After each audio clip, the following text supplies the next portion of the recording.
Seja muito bem-vindo ao Em Movimento, Ciência, Saúde e Escolha Real. Estamos aqui neste episódio com uma convidada muito especial para falar sobre saúde, lembrando que saúde não é um remédio único, mas uma soma de pilares onde trabalhamos para alcançar, então, essa liberdade, autonomia e a saúde que desejamos. E hoje nós vamos falar sobre um pilar muito importante que deu o nome ao meu programa, que é o movimento. Mas o movimento não é simplesmente treinar, fazer treino, né? É uma soma de fatores que contribuem para a nossa autonomia, para a nossa força, para a nossa liberdade, né? E um dos fatores que influencia muito no nosso movimento é a fáscia, uma palavra que entra muito na moda, né? Falar sobre ela, mas pouca gente entende o que realmente significa ela na nossa vida. Eu recebo então a Fátima Brum, que é uma fisioterapeuta, também educadora física, com mais de 27 anos de experiência, com formações nacionais e internacionais, proprietária da equipe Fátima Brum, né, uma clínica de excelência que trabalha exatamente isso, né, o movimento na sua excelência. E eu gostaria então de te dar as boas-vindas, Fátima, para a gente poder ter essa conversa e esclarecer tudo para os nossos telespectadores. Obrigada, Tamara, é um prazer estar aqui e poder contribuir, né, com esse pilar tão importante que é o movimento. Então vamos lá, para aquecer aí o público, né? Em uma frase, o que tu mais resolve no teu dia a dia? Dor. Excelente. Dor, né? Acho que atualmente todo mundo tem algum tipo de dor, né? Mas dor nas costas é algo assim que mais aparece, né? Claro que as causas são diferentes. E aí é que a gente tem que saber avaliar para entender por que o paciente está com dor, né? Muito bom. E quando foi que a fáscia virou assim esse mapa tão importante? Quando é que tu te deu conta da importância da fáscia para o movimento, para alívio da dor? Quando eu percebi que a dor não era algo somente localizado, né? Quando o paciente referia a dor durante alguns movimentos e não só de uma forma pontual, né? Quando eu percebi que tu fazendo, né, dando um toque no tecido, mudava, como algo meio mágico, assim. Mudava a dor, a percepção do paciente, mudava o sistema nervoso dele, ficava mais relaxado. Então, eu comecei a perceber que a fáscia não era algo somente um ponto gatilho, né? Que não era só uma densidade alterada, um nódulo, mas ela era muito maior do que isso. E qual é a queixa mais comum que chega para ti, que tem muita relação assim com padrões de movimento? Muito relacionado hoje, se fala muito em uso do telefone, né? Computadores, movimentos repetitivos, mas tem uma razão, né? A queixa maior sempre é essa anteriorização dos ombros, dor nas costas, encurtamentos musculares, rigidez. Não existe um padrão único, né? Mas um padrão que vai se compensando e vai se adaptando. E a queixa, para mim, principal é essa de ter mais essa inclinação, mais essa rotações de ombro, quadril, postura, né? As pessoas, elas querem resolver, entre aspas, a postura, né? Sem realmente se reprogramar, se reorganizar o corpo de uma forma mais ampla. Excelente. Agora, sim, para que o nosso telespectador compreenda melhor, né? Eu gostaria que tu definisse fáscia de um jeito que seja simples de entender. Bom, fáscia vamos pensar assim, como se nós tivéssemos uma roupa, um macacão inteiro, como se fosse o macacão do Homem-Aranha, que vai recobrir toda a região da cabeça e vai até os pés, até lá embaixo dos pés. Porque é um tecido que conecta, né? E ele também transmite força tensional, né? Ele dá tensão aos músculos. E quando ele se conecta, ele não é a gente diz assim, que nós não temos 604 músculos. Nós temos um músculo. Porque esse músculo que seria esse 604, mas que na verdade se forma ele se conecta como se fosse uma teia. Então, tudo está interligado. E é tecido, né? A gente sabe que é um tecido fibroso que precisa ter deslizamento. E aí é que entra o movimento. Então, aí tu já tem um spoiler da minha pergunta próxima, que é que por que ela influencia, então, na dor, na rigidez e no movimento? Porque primeiro que a face é extremamente inervada. A gente acredita, né, e as pesquisas mostram que 40% da força tensional vem da fáscia e não do músculo. Porque o músculo, ele tem, que seria a miofáscia, né? Porque a face está recobrindo o sistema nervoso, os órgãos, enfim, tendões, cápsulas articulares. Mas quando a gente fala da fáscia muscular, a miofáscia, a gente está falando dessa fáscia que está lá recobrindo. Quando fica muito tempo parado, né? Muito tempo sentado ou um movimento repetitivo, essa fáscia, ela aumenta a densidade dela, ela fica um pouco mais rígida. E essa rigidez pode aumentar a disfunção, né, da articulação, dos tendões e causar um pouco mais de rigidez e até mesmo dor. E o segredo de tudo isso é muito simples, né? Levantar, fazer mais movimento para que essa face possa ter uma hidratação melhor e fazer ter um melhor deslizamento. Muito bom. Nós sabemos, né, que sempre tem muitas informações vindas de todos os lados e entre elas acabam surgindo alguns mitos. Então eu gostaria que tu me dissesse qual é o mito que tu mais gostaria de quebrar, desmistificar, que rola aí pelo Instagram ou outras redes sociais. Bom, primeiro que eu sempre falo, né? Todo mundo tem uma receita, né? Infalível. E, tipo, faça 4 exercícios e acabe com a sua dor lombar. A gente sabe que a dor ela é complexa e ela envolve vários pilares. Esse é um deles, né? Como se fosse uma mágica e a gente sabe que não é. E a outra coisa, assim, que eu acho que é o uso, principalmente, assim, de uma técnica, porque não existe uma técnica infalível, né?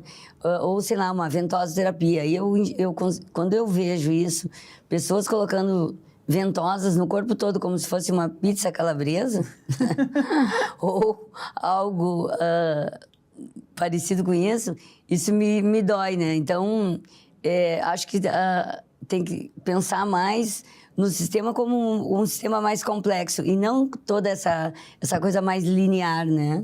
Olhando assim, olhando de uma forma muito única. Só uma técnica. Só uma técnica, né?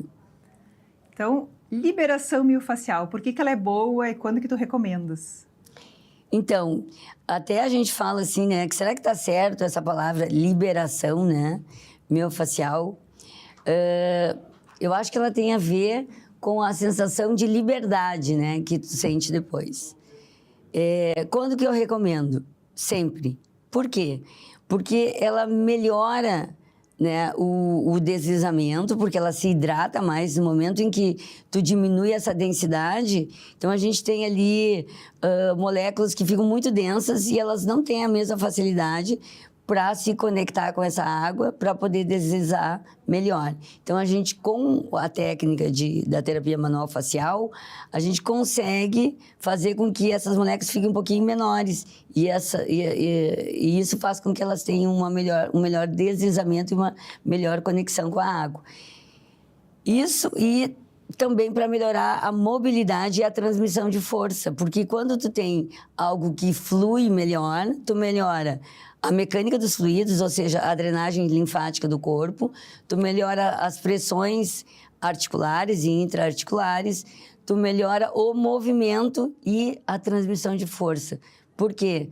Porque tu tem melhor propriocepção, ou seja, tu tem uma melhor conexão, né, do teu corpo no tempo e no espaço. Tu consegue ter ter uma consciência corporal melhor. Acho que a liberação ela te ajuda muito nisso. Não só na questão dor, né? Porque as pessoas às vezes procuram só porque tem dor, ou porque está travado, ou porque está sentindo ali uma mais rigidez, contratura, enfim. Eu até nem gosto muito de pensar na liberação miofascial assim, só como algo local, mas pensar o quanto que isso pode te trazer de benefício para o todo, né? Para ter essa matriz extracelular que tem um fluxo melhor. Então, ajudaria também para melhorar a performance e a longevidade do nosso movimento. Sim, tudo melhora, vai melhorar o sistema, né, circulatório, a gente vai ter um sistema mais equilibrado, porque tu tem distribuição de cargas e força tensional diminuída, né? E a gente sabe que quando tu tem tensões diferentes no teu corpo, tu vai ter, o teu corpo vai ter que trabalhar em outra sintonia, né? Muito bem. Então, lembrando que liberação também ajuda a ter maior longevidade no seu movimento, né? Lembre-se disso quando procurarem. E uma coisa que acontece, assim, com muitas pessoas é aquele ciclo, né? Libera, melhora e depois volta tudo de novo à recontratura. O que a gente pode fazer, né? Qual é o passo que falta para a gente sustentar esse resultado? Sim, eu sempre falo assim, o paciente, melhorou. Quanto melhorou? Melhorou pouco, melhorou muito, melhorou, né? Não tem mais dor. Mas o que realmente segura, né? Será que mantém aquele padrão que ele saiu super bem? Então, para manter o padrão, precisa de reprogramar o movimento, né? Porque às vezes tu tem um movimento que é mais disfuncional e o corpo, ele não quer fazer esforço, né? O cérebro não quer ficar fazendo esforço. Ele sempre vai voltar para o padrão onde ele vai trabalhar menos, né? Então, o padrão, ele vai retornar na medida do teu dia a dia, o que tu faz. Se tu, por exemplo, faz exercício, isso te ajuda muito, né? A trabalhar força, por exemplo. E num padrão funcional, isso mantém por mais tempo, né? Aquela sensação de liberdade, diminuição da dor, por equilibrar, né? Esse sistema. Lembrando, assim, que o movimento é um dos pilares fundamentais para a nossa saúde. O que acontece com ela, com a nossa saúde, quando esse pilar está faltando? Nossa, essa pergunta... De uma certa forma, é muito simples, né? Basta a gente olhar para a natureza. Sempre falo que tudo que tu não entender, a natureza vai te explicar. Quando a gente tem um rio parado, água parada, a gente tem, entre aspas, morte, né? Porque não tem vida, não tem energia.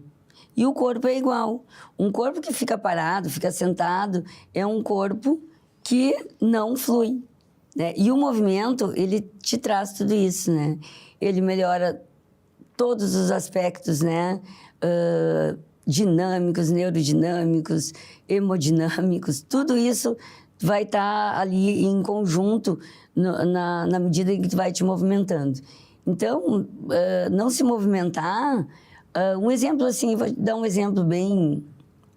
Uma pessoa que... Por que idoso não deve ficar parado, né, sentado? Primeiro, porque aumenta os riscos de ter infecções respiratórias, e é mais ou menos isso que mata o idoso, né? E porque ele está ali parado, o corpo não se movimenta, e aí cada vez tu tem mais perdas, né? Então, se movimentar é fundamental. Eu nem imagino alguém não se movimentando, porque... O movimento, ele vai te trazer algo muito precioso, que é qualidade de vida, longevidade e diminuição, né? De todo esse processo do envelhecimento que todos nós estamos experienciando, né? Na verdade, desde que a gente nasce. Então, eu acho que não entra assim na minha cabeça alguém que não se movimente. Muito bem. Tudo isso que a Fátima falou aqui, para mim, resume numa palavra muito importante, que é ter autonomia, né? Tudo que o movimento nos traz, força, movimento, vai te dar autonomia para viver uma vida plena, independente e feliz. E quando alguém te procura assim com dor e rigidez, o que tu vai priorizar primeiro? Força, mobilidade? O que tu acha que é mais importante começar? Sim, primeira coisa eu avalio, né? Porque tem pessoas que têm muita mobilidade, tem hipermobilidade, né? São pessoas que têm... E quando se tem muita mobilidade, a gente precisa do quê? Estabilidade. E como que eu vou dar mobilidade para alguém que já tem? Porque o que está faltando para ela é estabilidade. Quando essa pessoa não tem mobilidade, obviamente, a mobilidade é a prioridade, né? Mobilidade antes de força. Hoje, os americanos, eles falam em mostabilidade, que seria a mobilidade com a estabilidade, né? Em conjunto. Mas quando eu dou força antes da mobilidade, um corpo que não tem competência para atuar ainda em força, eu aumento o padrão disfuncional. Porque eu preciso ter mobilidade, né? Eu preciso ter um braço de alavanca, né? Onde o meu corpo consegue fazer os movimentos para todos os planos de movimento. Vou dar um exemplo. Se eu tenho vou jogar tênis, né? E eu tenho pouca mobilidade para fazer o armazenamento elástico aqui, a minha bolinha aqui, eu vou gerar menos potência. Se eu tenho um movimento que é amplo, eu vou gerar muito mais pool de recrutamento muscular, ou seja, eu vou gerar mais força e mais potência para poder ter um movimento eficiente.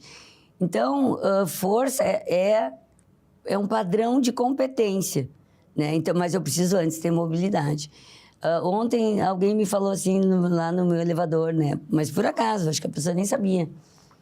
Eu perguntei, tu vai treinar? Ele disse, vou. Não, agora tá muito da moda a mobilidade, ele me falou, né? Aí eu só, que bom, né, que ele tem essa consciência. Porque poucas pessoas têm essa consciência. Acham que mobilidade é alongamento, e não é, tá? Então, trabalhar essa valência física é fundamental, mas como eu falei, é importante sempre a gente avaliar para ver se aquela pessoa, o que ela precisa primeiro, né? Não é assim um protocolo. Excelente. E isso vai bem de encontro com o que todos os grandes estudiosos e especialistas em longevidade falam. É muito importante nós termos força, né? O músculo, eu sempre falo aqui, já falei nos primeiros episódios sobre isso. O músculo, ele é um órgão anti-inflamatório, ele tem uma série de benefícios. Mas poder usar o músculo com eficiência exige um merecimento, porque senão a gente começa a aumentar disfunções. E exatamente o que a Fátima falou é o que se fala em relação a isso. A gente tem que ter estabilidade, mobilidade, para que a gente possa explorar a máxima potência, né, e recrutar corretamente as nossas fibras musculares sem ou reduzindo o risco de ter lesões. Agora eu vou te pedir assim um exemplo, né, para a gente falar aqui para os nossos telespectadores que ainda não começaram ou que não estão fazendo de forma regular, o que é um mínimo eficaz para uma pessoa assim, tem 10 minutos por dia, começa alguma coisa, o que tu sugere? Bom, às vezes a pessoa pode perguntar assim, 10 minutos não é nada, é bastante, viu? Até dia 24 agora de janeiro, saiu na Lancet, que é extremamente respeitada, né? Uma revista respeitada. E sobre se tu aumentar 5% de atividade assim moderada por dia, tu já tem um aumento uma diminuição da mortalidade em 7%. Então, parece bobagem, mas não é. Então, ali como a Tamara está falando, né? 10 minutos, pô, já vai fazer diferença para ti, né? Já vai aquecer melhor esses tecidos, né? Uma movimentação de quadril, até dançar, né? Dançar, fazer algum movimento do espreguiçar, ir para baixo, subir, respirar. Tudo isso vai ter uma diferença no final, né, do teu dia. Dá uma caminhada, tu pode dividir esses 10 minutos, se não tem mais do que isso, caminha 10 minutos de manhã, ou toda vez levanta, vai de escada, né? Tem tantas formas da gente poder, até no teu dia a dia, né? leva o lixo tu lá para baixo. Se manter em movimento, Se né? manter em movimento. Não necessariamente tem diferença entre exercício físico e atividade física. Exatamente. Então, assim, aumenta a tua atividade física, tu já vai ter benefício. Exatamente. Então, agora sim, algumas chaves, né, para que as pessoas possam entender e começar a organizar o seu corpo. Então, a força. Por que a força protege a articulação e protege da dor? Porque a força, o componente dinâmico, né, do músculo, ele é um grande estabilizador. Então, quando a gente tem força, a gente aumenta a estabilidade, a gente diminui as pressões nas articulações, a gente tem uma melhor distribuição das cargas, né, gerando maior propriocepção na articulação. Ou seja, o que é essa propriocepção? É como o meu corpo está, né, localizado no tempo e no espaço. Então, isso me dá uma sensação maior de equilíbrio, né, de controle do meu movimento, é o controle motor, me dá mais, me protege mais, porque é um sistema que ele tem um sistema de amortecimento melhor, né, porque eu consigo distribuir essas cargas e diminuição também daquela tendência, né, a ter uma postura mais largada. A gente vê isso em atletas, que tu olha um atleta e tu vê assim ele ali, né, com aquela postura, parece que ele tá assim, ó, colado no chão, né? Tem um crescimento axial, uma verticalização do corpo incrível, porque ele tem força muscular, né? E quando a gente vê uma pessoa que não faz exercício ou que está num processo assim de perda de massa muscular, a gente vê aquela pessoa ali, né? Parece que vai desintegrar, né? Parece que o primeiro vento, um pouquinho mais forte que der, vai derrubar ela.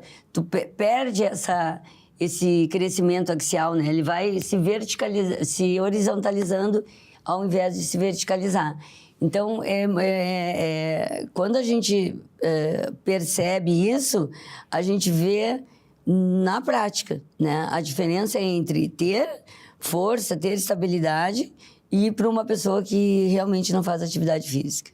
Então, agora eu vou fazer um ping-pong aqui contigo. Eu vou te pedir um mito, uma verdade e uma prática. Vamos começar com o mito. A pergunta que não quer calar, né? Isso eu dou cursos, né? Então, sempre me perguntam, eu libero antes de treinar ou eu treino e depois eu faço a liberação? Depende, né? Se eu chego a um paciente que está muito, né, rígido, muito tenso, muito contraturado, ele vai ter menos deslizamento na hora do treino. Então, fazer ali uma prática, uma autoliberação, né? Hoje existem os rolos, né, miofasciais, ou uma bolinha, soltar, uma respiração, acalmar o sistema, né? Porque ele está ali rígido, né? O dia a dia lá foi tenso, muito trabalho, teve algum estresse. Isso também é importante, isso estressa o tecido facial, né? Estressa a musculatura, por isso fica mais tenso e mais rígido. Já dá uma boa melhorada para o treino, né? Agora, se a pessoa está bem, né, vai fazer um treino mais pesado, aí eu acho o ideal fazer depois. Para quê? Como um recovery, como uma recuperação. Como, esse agora, fiz meu treino, agora eu vou dar aquela relaxada, aqueles músculos que estavam muito tensos, eu vou conseguir ter uma melhor mecânica desses fluidos, né, um melhor fluxo. Por isso, assim, não tem algo... tem que ser assim, tem que ser assado.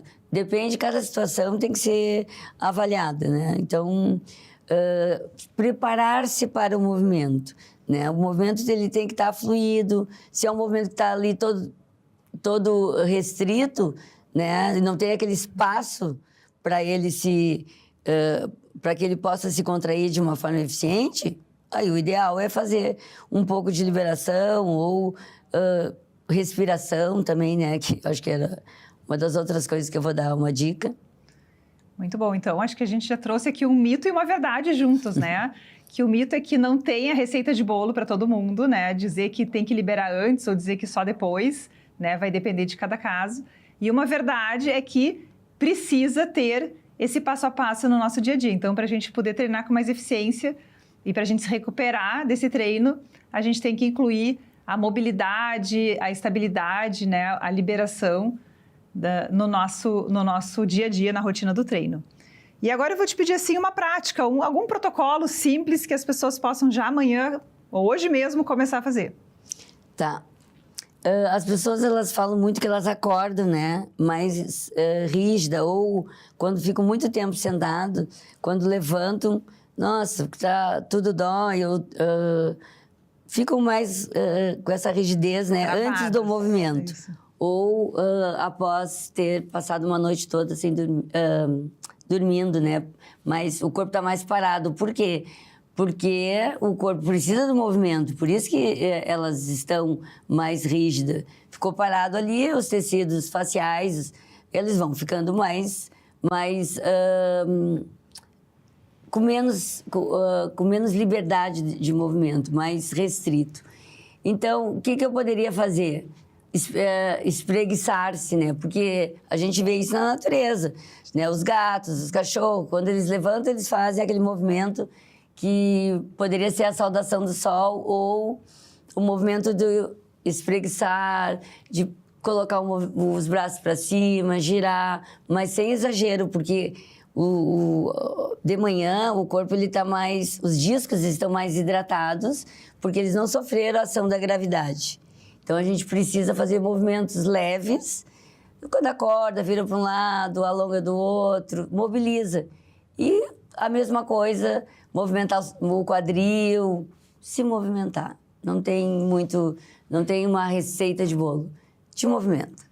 Perfeito. Então, para fechar, se tu pudesse deixar assim uma mensagem curta, né, uma mensagem curta para quem está com dor, né, o que seria? Uma frasezinha de mensagem. Movimento é vida. E se tu queres envelhecer com qualidade, movimente-se. Muito bem, muito obrigada, Fátima, pela tua presença, pelas informações tão esclarecedoras.